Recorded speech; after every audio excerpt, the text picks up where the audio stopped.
lo que sería aprobado por el directorio de este organismo en su reunión en junio próximo. Uno de los principales focos de inversión, ha dicho el gobierno, es rescatar la empresa nacional de energía eléctrica, que contará con una cartera de más de 10.000 millones de lempiras para el 2025, según se ha informado por parte del Gabinete Económico, y también una inversión positiva a áreas del sector social de la economía. Más reacciones, Luz. Claro que sí, como usted lo ha informado, el Fondo Monetario Internacional ha recomendado nuevas metas al gobierno. Mantener un gasto prudente durante este año electoral es una de ellas. Tenemos al economista Martín Barahona vía llamada telefónica. Muy buenos días, esperamos que esté muy bien. Al licenciado Martín Barahona, ¿cómo puede el gobierno mantener esta disciplina fiscal en un año electoral sin frenar la inversión social, así como lo está recomendando el Fondo Monetario Internacional? Buenos días. Sí, muy buenos días, licenciada Luz Maggi, licenciado Ramón Matute y todo el auditorio de TN5. Bueno, lo primero que a mí me llama la atención es que está bien que el gobierno de Honduras tenga un acuerdo, porque eso le da alguna tranquilidad al país y obviamente nos sigue sirviendo de aval para mantener las fuentes de financiamiento abiertas.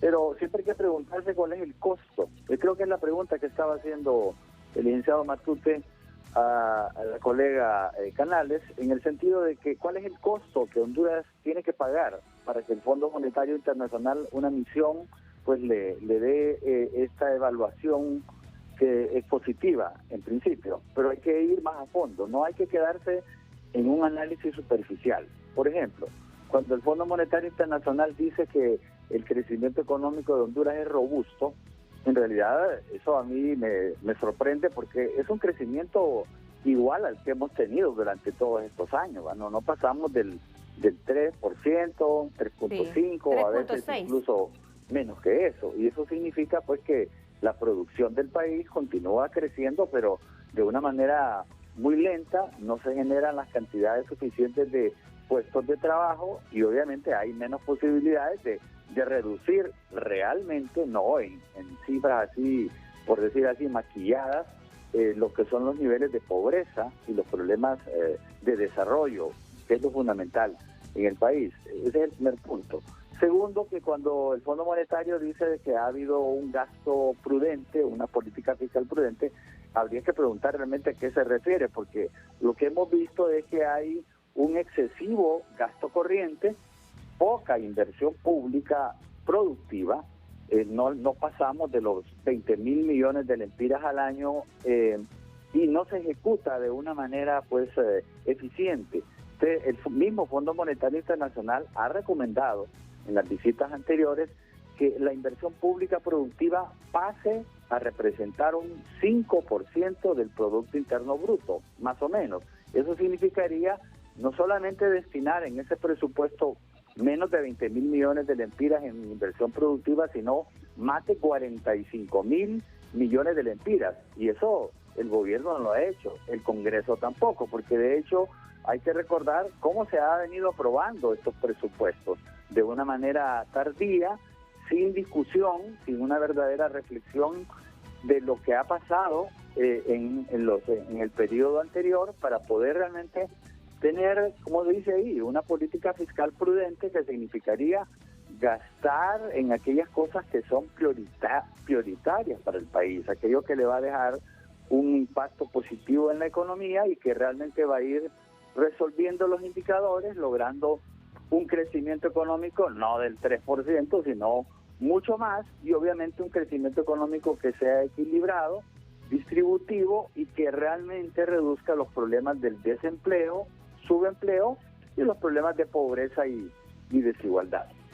Así es, porque eso es lo que queremos en la población, que realmente se vea los avances que se están teniendo. Ya que lo menciona, ¿qué tan compatible es esa agenda del Fondo Monetario Internacional con los objetivos sociales y políticos del actual gobierno?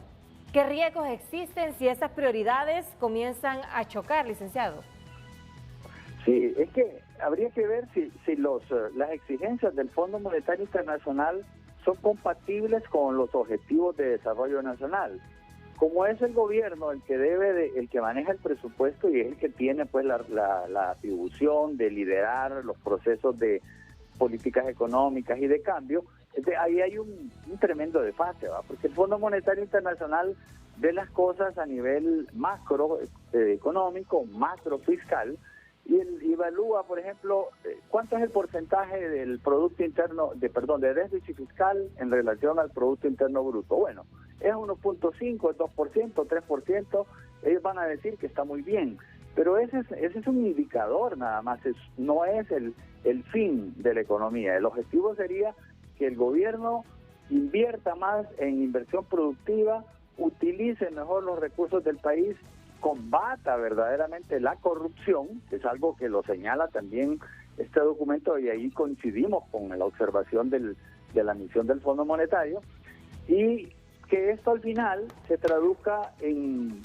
mejor niveles de desarrollo, que el país se siga endeudando menos, y eso es algo muy preocupante, porque dice el Fondo Monetario, le reconoce al gobierno que ha habido un mejoramiento en el nivel de reservas internacionales, pero al mismo tiempo dice que ha sido gracias a que se logró una emisión de bonos soberanos, eso el año pasado, de 700 millones de dólares.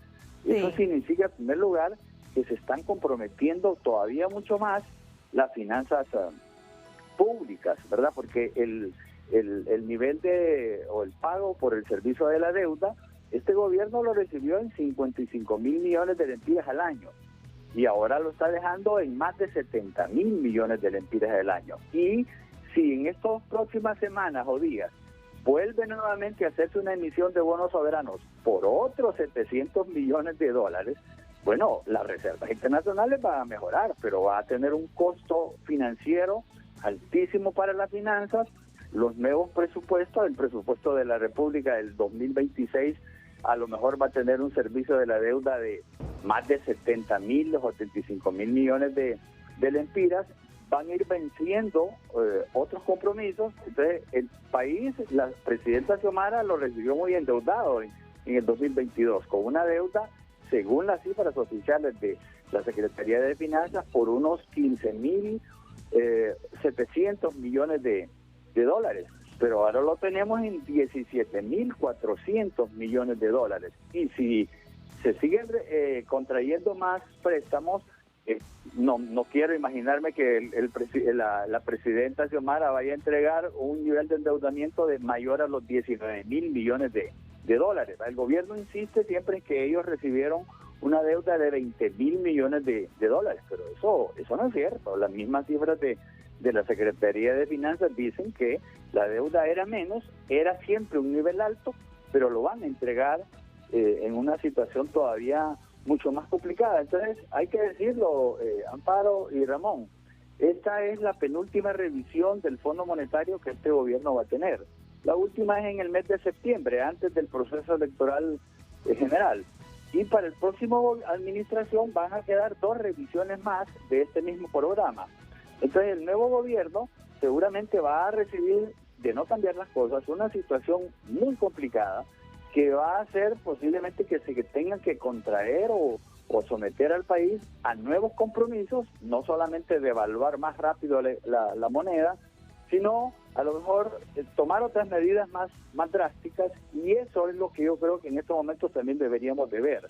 Los que están, las fuerzas políticas que están compitiendo en las elecciones, deberían de ver este tema, asumir compromisos, hacer propuestas, porque prácticamente aquí en estas cosas se está definiendo el futuro del país.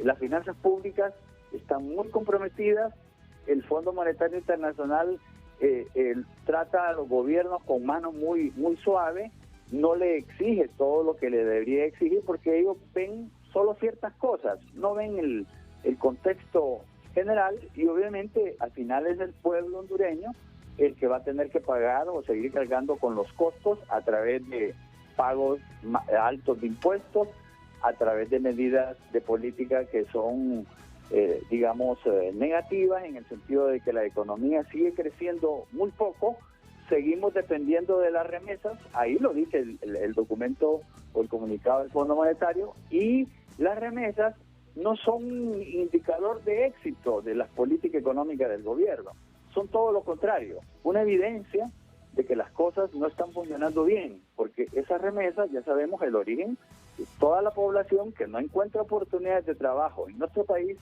tiene que huir del país y que después, con todos los riesgos que hay de las deportaciones, etcétera, envía dinero, que es el que de alguna manera es la principal fuente de divisas, es la que ayuda a que muchos hogares, por lo menos un 35-40%, se sostengan, pero también, de nuevo, a un alto costo humano. Muchas gracias, licenciado Martín Barahona, por compartirnos a esa hora de la mañana su análisis en base a este importante tema económico en el país. Continuamos con más noticias.